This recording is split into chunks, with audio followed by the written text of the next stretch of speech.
Love can be a ship, a ship, a ship. Love can be a stone, a stone, a stone. Love can be a sail, a sail, a sail, taking me to shore, to shore, to shore. Love can be a dream, a dream, a dream. Love can be a game, a game, a game. Love can keep you real, so real, so real, or driving you insane. It's my creation.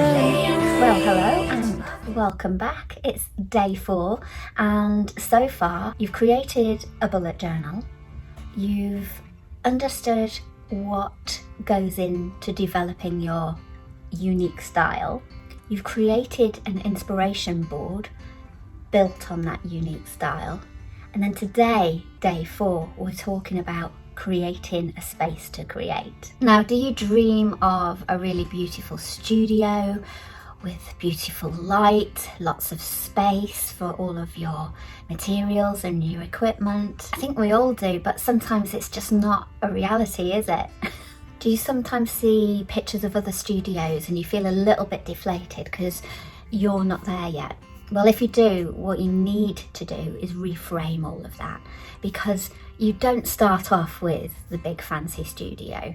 In fact, most of us start off sat on the sofa, maybe watching telly, sketching a few ideas, and then that might then move to the kitchen table. And then from the kitchen table, you might, I don't know, you might do what I did and you might move to the shed and find that you dedicate a space to creating. And it's so important to give your creativity that level of respect. Otherwise, you end up kind of tidying it away and thinking, I'll do that when I've got time for it. And of course, you never, ever have time for it. And the worst thing to do is, especially if you're a creative, is to have to tidy up where you've got up to, because when you come back to it, it's almost like a whole rigmarole of trying to figure out where you got to, and very often time is tight for us, so it feels like we're wasting time in just setting up.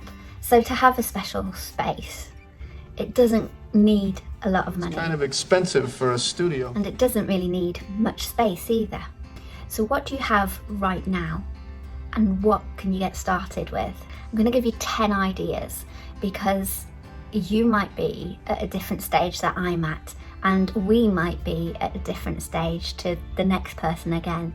So 10 ideas of different ways of looking at creating a space to create. Could you divide a room in the house as your space? Maybe you could take over a corner. What about if you were to install a fold-down table, especially for your space? Can you take over the garage? What about making one of those rolling art carts? Or maybe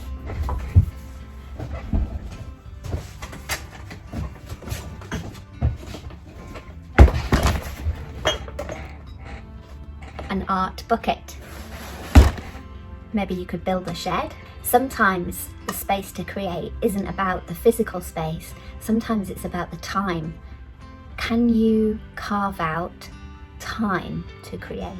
And then my final tip, my 10th tip, is how about finding a special place outside of home to create?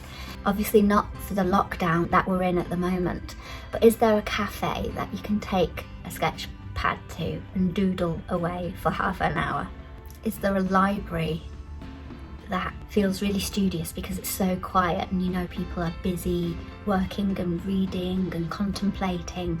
And does that peaceful energy work with the energy you need to create? Not all of us have extra spaces, and even if we do, it takes time to get there. I started off by sketching on the sofa, watching telly, and then I moved to the dining room table. I then took over the dining room and suddenly found that we no longer invited people round to eat because there wasn't, it was never tidy enough. And then I moved out here to the cowshed, which was brilliant for a number of years, and I'm very lucky to be able to come back to it while we're in lockdown. Recently I've been refurbing an old building in Tewkesbury. There's a number of rooms which will be creative studios for other creatives to come and work. Now, I couldn't have started in that position. It's taken me 8 years of growing with my art, and if I'd have had that space 8 years ago, I wouldn't be thinking about how best to use it as I am today. And so that's why I really want you to be proud of wherever you are and wherever you create, whether it's finding a little nook in a cafe bar, whether it's putting up the fold down table and bringing in your art bag, or whether it's wheeling in the craft trolley, or whether it's taking over the garage. It doesn't really matter. You're a creative person. You need to get creative about your space. Your challenge today is to send me a very short video, no longer than 20-30 seconds long, saying, Sam, this is my space, and give me a little tour. And it'd be nice to get you in it as well. That's you, by the way. And what I'll do is I'll create a montage as those different videos come in, and we'll create a inspirational video together showing other creatives what's possible with the space we've got. And then once you've done that, tomorrow, day 5, we're going to be painting figures. Clear some space somewhere because we're going to be painting tomorrow.